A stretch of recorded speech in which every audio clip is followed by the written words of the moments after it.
Praise the Lord, hallelujah. প্ৰিয়সকল, মোৰ সকলো বাই ভনীসকলৰ বাবে মই বিশ্বাস কৰোঁ।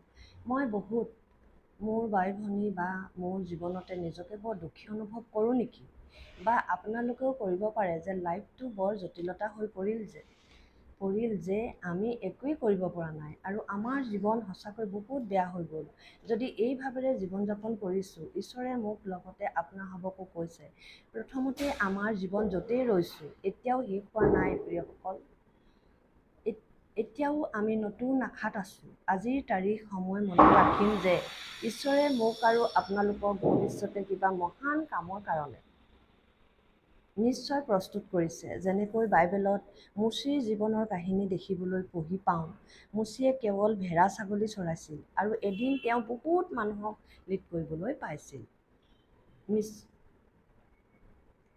মিছৰ দেশৰ পৰা কনান দেশলৈকে কনান দেশলৈ মোচীয়ে মানুহ লিড কৰিছিল। ঠিক তেনেকৈ দাউদো কোনো এজন প্ৰথমতে মহান ব্যক্তি নাছিল। তেওঁতো তেওঁৰ জীৱ-জন্তুবোৰক আক্ৰমণ কৰা জন্তু, বাঘেই হওক বা ভালুকেই হওক, তেহেঁতৰ লগত যুদ্ধ কৰি মাৰি পেলাইছিল।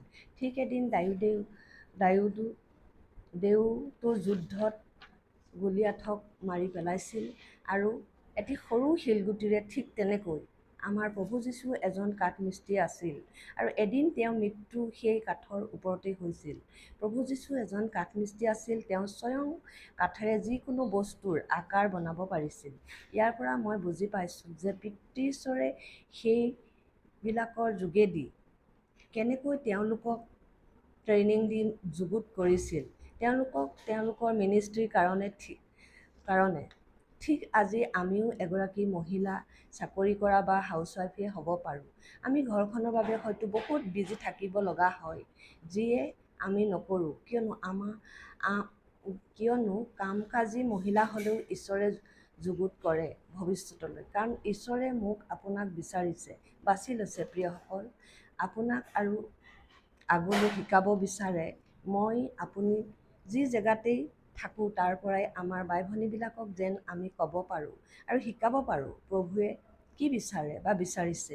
সেইকাৰণে আমি আমাৰ যিকোনো কামতেই হওক বা উৎসাহিত হৈ আহক, আগবাঢ়োঁ হতাশ নহৈ, ঈশ্বৰে বিচৰা ধৰণে তেওঁৰ আশীৰ্বাদত লাগো, কাৰণ সময় গতিশীল। Praise the lord.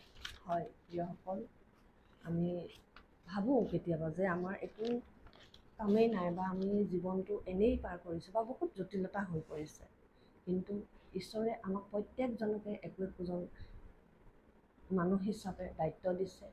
আমি আমাৰ জীৱন সুন্দৰৰূপে পৰিচালনা কৰিবলৈ ঈশ্বৰে আশীৰ্বাদ কৰিছে আৰু বিশেষভাৱে তেওঁক জনাসকলক তেওঁ বিশেষ ৰূপে আমন্ত্ৰণ কৰি ৰাখিছে আৰু প্ৰতিজন তেওঁৰ দৃষ্টিত অতি অতুলনীয়।